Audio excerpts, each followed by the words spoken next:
Indigenous Rights Radio, because knowledge is power.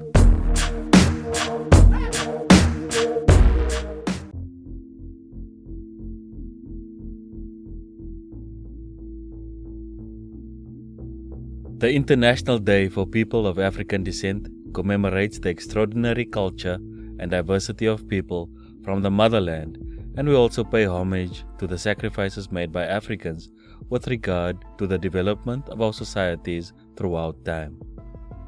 We also take a moment to reflect on the people of African descent who were here in times gone by, who stood up against slavery and other violations that has gone unpunished for hundreds of years. We celebrate holders of traditional knowledge, healers, leaders of religious institutions, schools, libraries, defenders of lands and territories, and keepers of culture. We think about creators of musical instruments and music, dance genres, literature, and writing systems. In this radio program, we will remember Louis of Mauritius and Abram van der Kaap.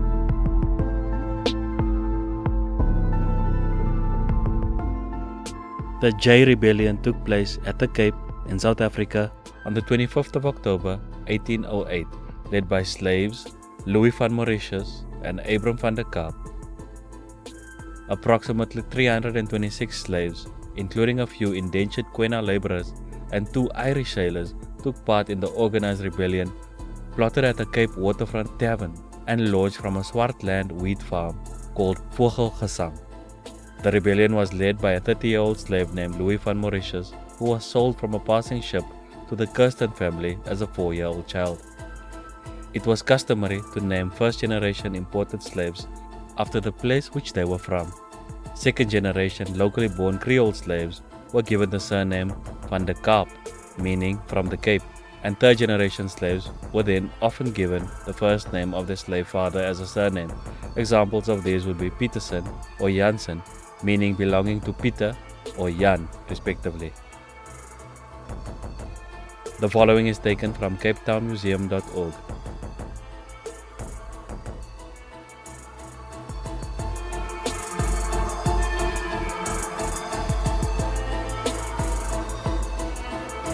From 1652 to 1834, slavery was a formal institution in the Cape Colony and spread across South Africa as the Boers trekked to set up newly colonized territories. Even after emancipation, so-called prize slaves continued to be brought in until 1845 and were then placed with employers under long indentured contracts that closely resembled slavery. From 1652 to 1808, there were 63,000 first-generation slaves brought to the Cape, and then at least another 15,000 prize slaves from 1808 to 1856.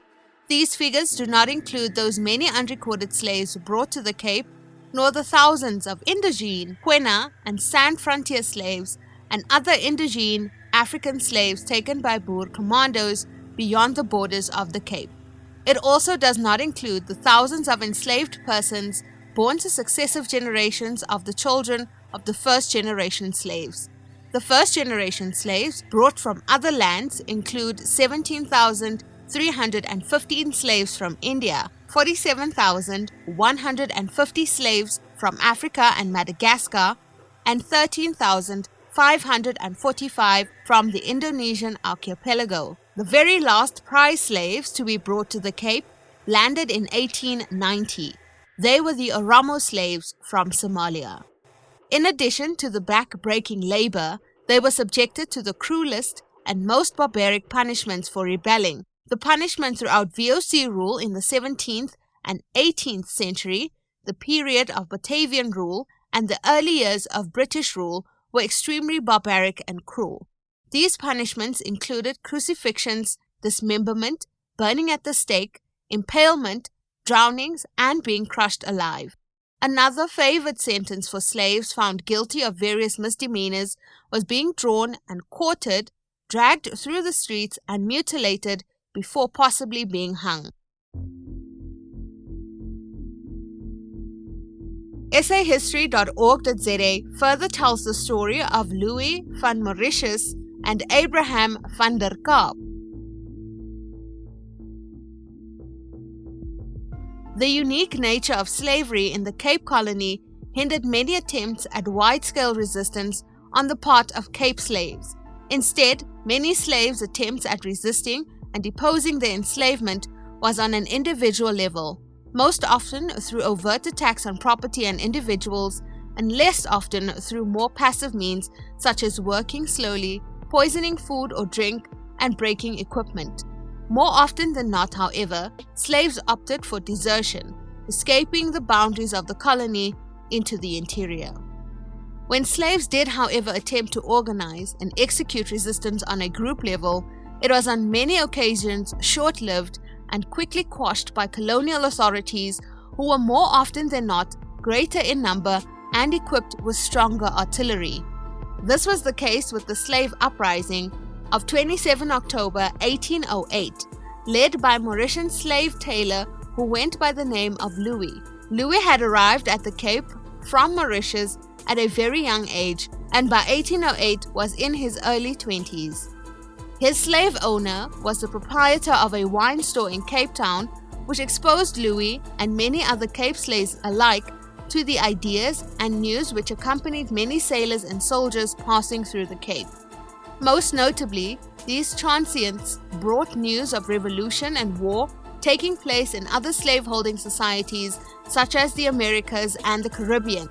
News surrounding the abolition of the slave trade had also crossed the oceans of the colonial world and had surely planted seeds of hope to the enslaved. It was, however, the slave uprisings taking place in Haiti, 1791 to 1804, during what has since been termed the Haitian Revolution, which began to stir up ideas of revolt among Louis and his comrades.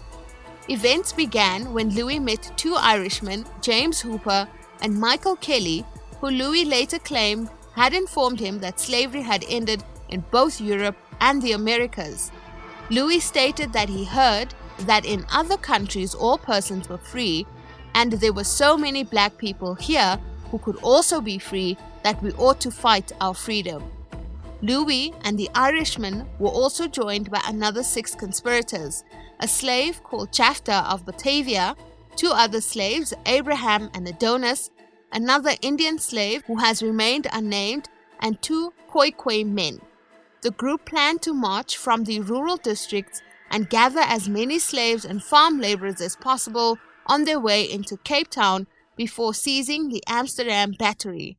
After that, they planned to turn their weapons on the castle and attempt a peaceful negotiation to establish freedom for all slaves.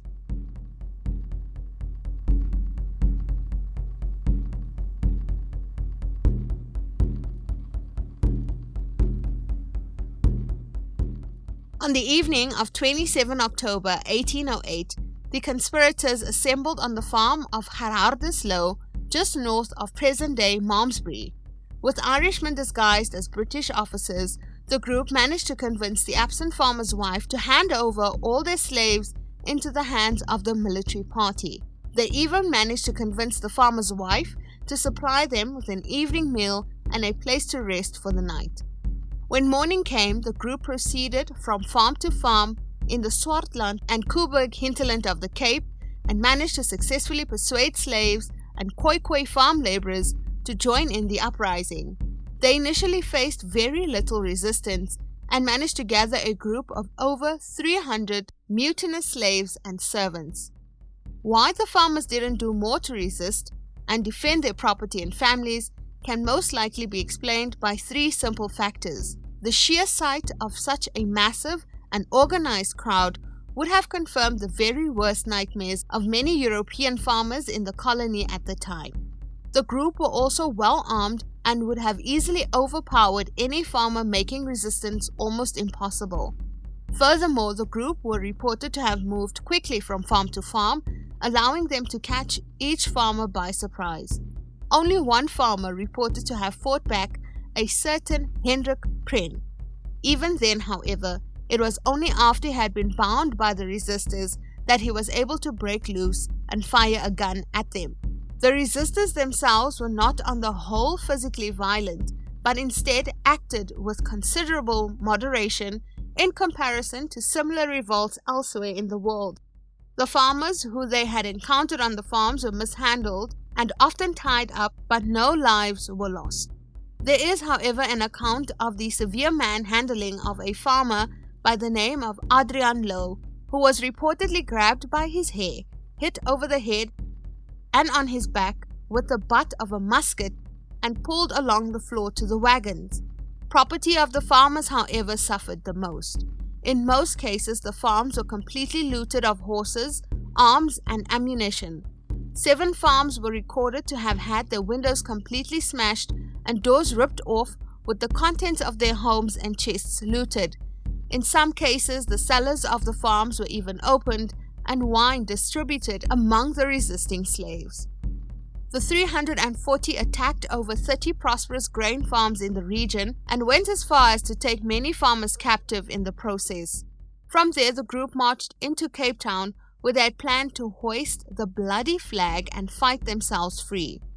A mere 36 hours after the insurrection had begun, it was quelled, as the group were met by both the infantry and the cavalry at Salt River.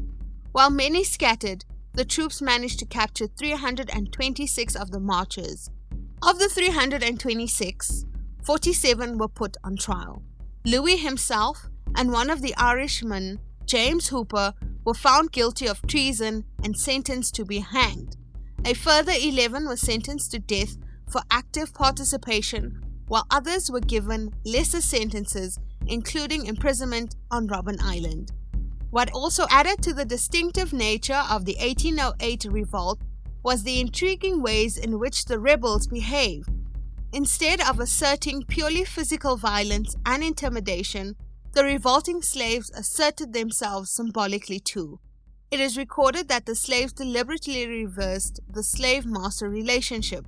On horseback, the revolting slaves gave orders to the male farmers while holding shamboks, which had become the symbol of slave ownership and dominance at the time.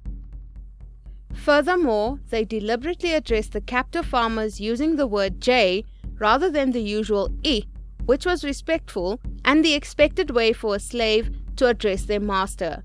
The criminal sentence later explained the use of the word J as a disrespectful expression in the Dutch language.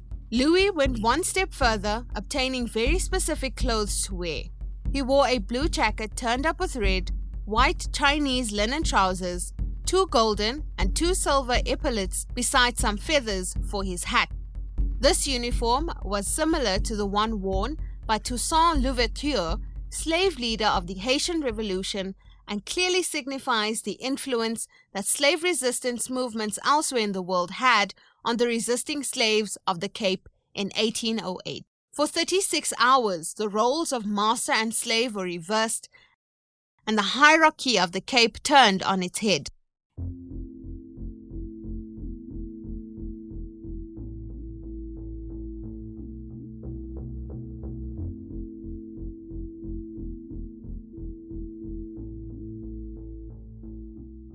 Abraham, one of the original conspirators of the insurrection, aptly explained to a slave woman weeping for her master, "Tomorrow the troop will hoist a red flag and fight itself free, and then the slave women will be able to say J to their mistresses."